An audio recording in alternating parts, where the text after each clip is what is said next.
The final speaker is Kate Green, MP. She's just coming in on the call. Kate is the Labour Shadow Secretary of State for Education, and we thought it'd be a great opportunity for her to give some closing, some final comments, final speech before I give some closing comments for the conference. So over to you, Kate, and thank you for being here.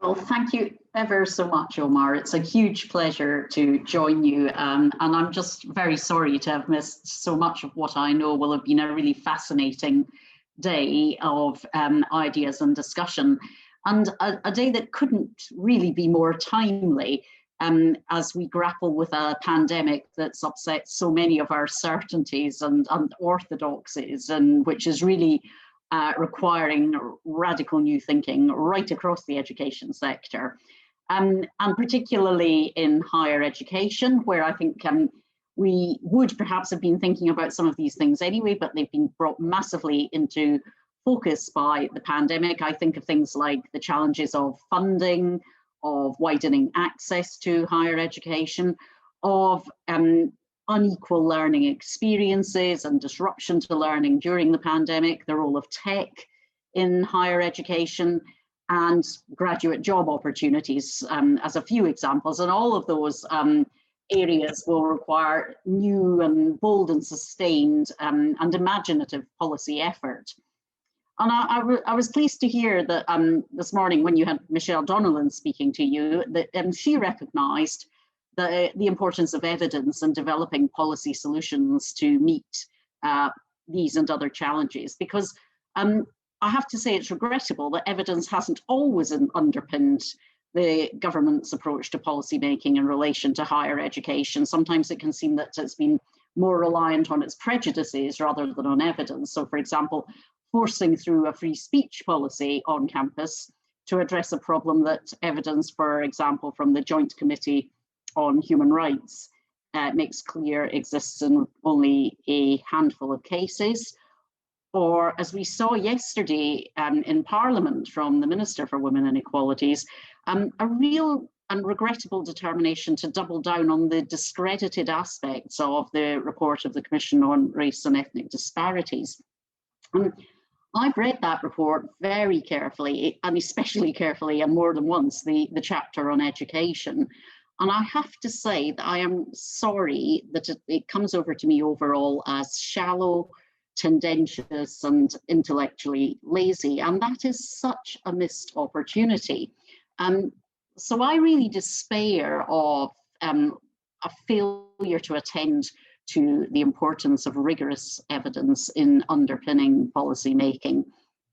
Personally, I've always placed great store on research and data, and I just want to assure you that as long as I'm Shadow Secretary of State for Education, or hopefully Secretary of State for Education, Labour's education policies will be values-led, but evidence-based, and we will do that even when the evidence reveals truths that are inconvenient or challenging for us. And I do believe that the need for robust, reliable data to underpin policy is even more important today than it ever has been. I was alluding to some of the challenges a few moments ago, and to be fair, the Sewell report also identifies some of those challenges. But while it quite rightly emphasises the importance of disaggregating data and the limitations of the generic BAME label, something that I know you will have been discussing today, too often the report then falls into exactly that trap itself, and that leads it into a real lack of interest, I think, in the granularity of the transformative policy solutions that are needed. So instead we get quite lazy arguments about minority aspiration or the old chestnut that a rising tide will lift all boats, really refusing properly to acknowledge the significance of institutional and structural racism. Now, I don't disagree about the wider socio-economic drivers of educational inequality, but at no point do I see that the Sewell report really grappling with issues of intersectionality or the need for tailored solutions. And I would have expected to see much more detailed analysis of and suggestions for addressing quite specific racial disparities. For example, on the curriculum, on English as an additional language, on diversity in the workforce and among governing bodies, on teacher training, on bullying and racial harassment, on the impact of the pandemic on lost learning and catch-up strategies.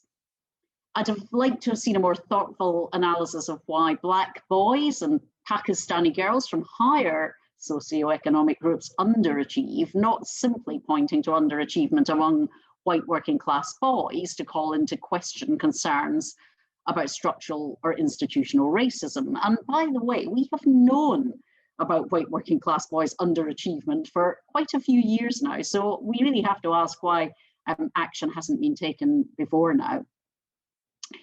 Pressingly, as we're faced with reliance for the second year running on teachers' assessments of their students' performance at GCSE and A-level, I'd have especially welcomed a detailed understanding of the risks of bias and unfairness in the assessment system and steps that must be taken to mitigate that. But what we actually got was quite a lot of generic stuff, not always supported by evidence, on things like school funding, on behaviour and exclusions, on school structures, on regional differences. And where we did get more specific attention to ethnicity, I did find the treatment often quite disappointing. For example, I think the arguments about supplementary schooling were pretty simplistic. And of course, the huge damage that was done to the credibility of the recommendations on inclusivity and in acknowledging culture and identity by the frankly crass language on slavery and our country's colonial history. And I think the report does present a similarly thin story when we come to HE. It makes only really passing reference to financial barriers to participation in FE. It offers a pretty superficial discussion of the disproportionate presence of what it calls Black students in what it calls low tariff institutions. And it gives only really a glance to racial disparities in continuation rates, class of degree awarded, graduate employment outcomes, very little discussion about why these disparities arise and what can be done to tackle them. And yet these challenges arising from or exacerbated by the pandemic are enormous, as indeed are the opportunities that tackling inequalities in higher education could offer in our social and economic recovery as a country. But that will require rigorous thinking on how we address lost learning and how to support students at every stage of their universities, from the fresher who may need extra support to develop new study techniques, to the final year student who now finds themselves graduating into a really exceptionally challenging labour market. I think we'll need bold thinking on funding models, both to protect the sustainability of the sector, to provide excellent value for money, and to ensure students are treated fairly. And many students will be feeling that financially and indeed in terms of the wider student experience, that hasn't been the case over the last year. We know the government will shortly be responding to the Augar recommendations, which of course are now over 2 years old, so arguably to a degree overtaken by events. But I do think that questions around the impact on participation of different models of student finance are more acute than ever. Many universities have, of course, made considerable efforts in their recruitment processes to widen participation. And I think it is very important for us to understand what works, how we can spread best practice. And as the government now has a consultation open on PQA, something Labour too has supported, I think we need to understand how that will be best designed to support wider access. I think evidence can also help us in looking at how we dismantle obstacles faced by those experiencing the greatest barriers, disabled students, care leavers, mature students, for example, both in applying to university and in conducting and completing their studies successfully. And how we best foster an overall positive student experience, addressing concerns about, for example, harassment and abuse on campus, about student mental health, and an inclusive learning culture.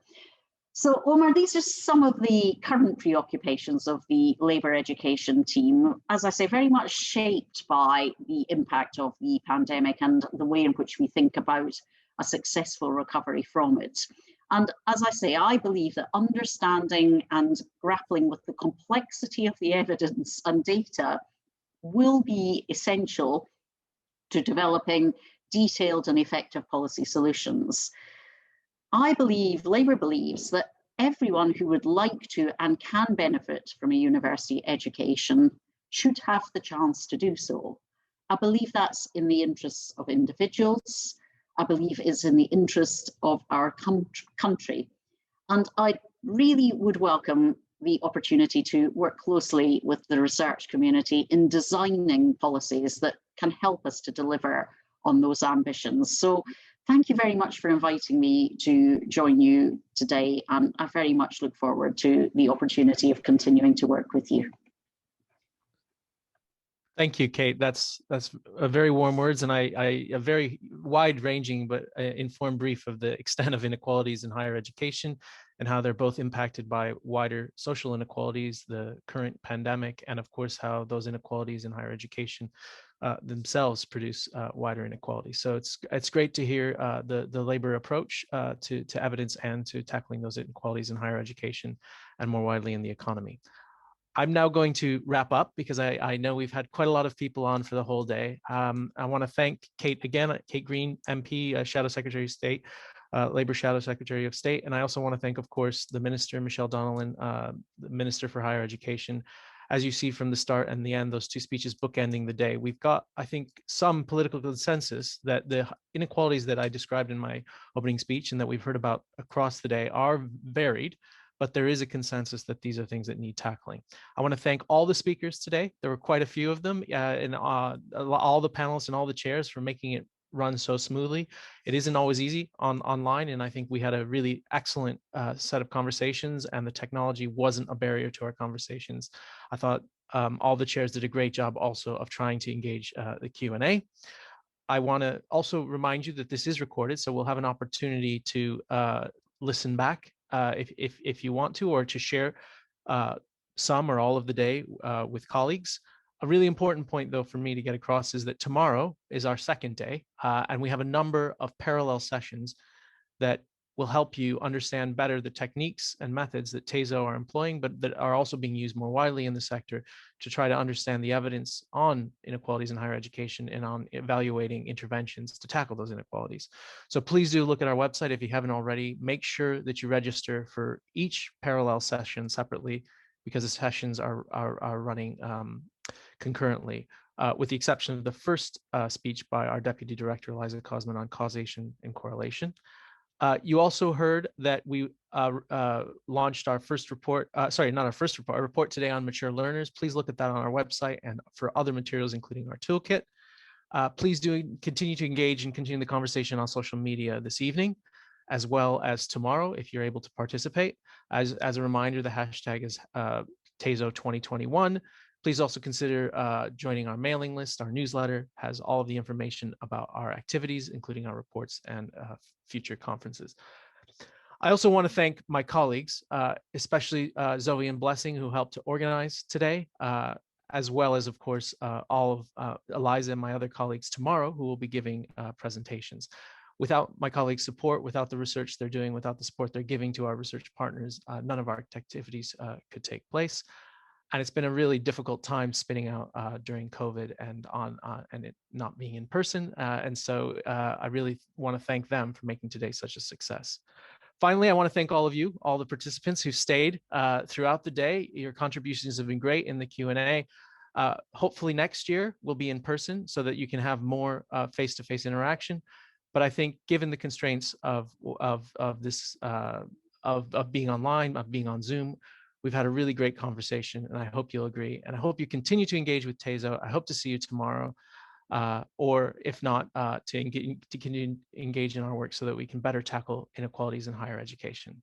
Thank you very much.